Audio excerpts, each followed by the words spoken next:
Hello friends, welcome to my study channel. आज का मेरा टॉपिक है आइसोप्लेथ। तो आइसोप्लेथ होता क्या है?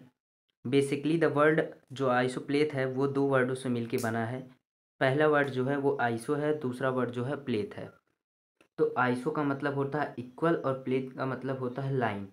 मतलब अ लाइन और ऑन अ मैप एक ऐसी रेखा किसी भी मानचित्र पर जो कनेक्टिंग पॉइंट्स को व्यक्त करती हो, और वो जो कनेक्टिंग पॉइंट्स हो उनकी वैल्यू जो having equal incidence of a specific metrological feature. मतलब ये किसी मौसम मौसम की स्थिति को बताने के लिए ये एक पॉइंट कनेक्टिंग पॉइंट्स होते हैं जहाँ पे दो चीज़ों की वैल्यू सेम होती है।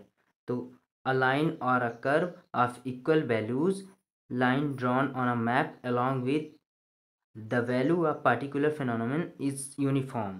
मतलब किसी भी पार्टिकुलर चीज़ की जो वैल्यू है वो दो जगह जब सेव होती है तो उसको ही आइसोप्लेथ कहा जाता है।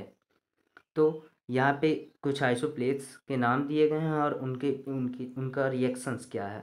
मतलब कि कहाँ पे क्या चीज़ें होती हैं जब आइसोप्लेथ। तो कुछ टर्म्स बने हुए हैं, जैसे पहला टर्म है आइसोबार। आइसोबार का मतलब है जहाँ वो एक ऐसा पॉइंट जहाँ पे जो प्रेशर होगा वो इक्वल होगा, उसी को आइसोबार कहते हैं। दूसरा क्या है? आइसोबाथ।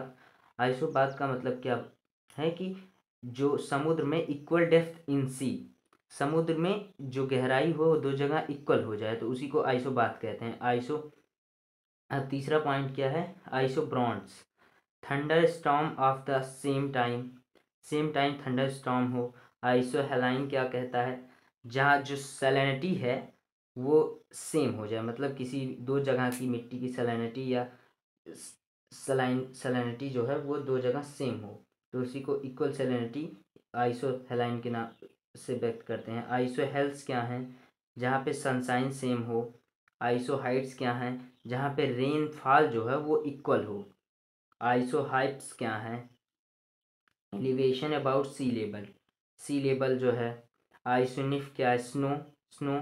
आइसोथर्म्स क्या है? जहाँ पे टेम्परेचर जो है वो एक ऐसी लाइन जहाँ पे टेम्परेचर इक्वल हो जाए उसी को आइसोथर्म्स कहते हैं।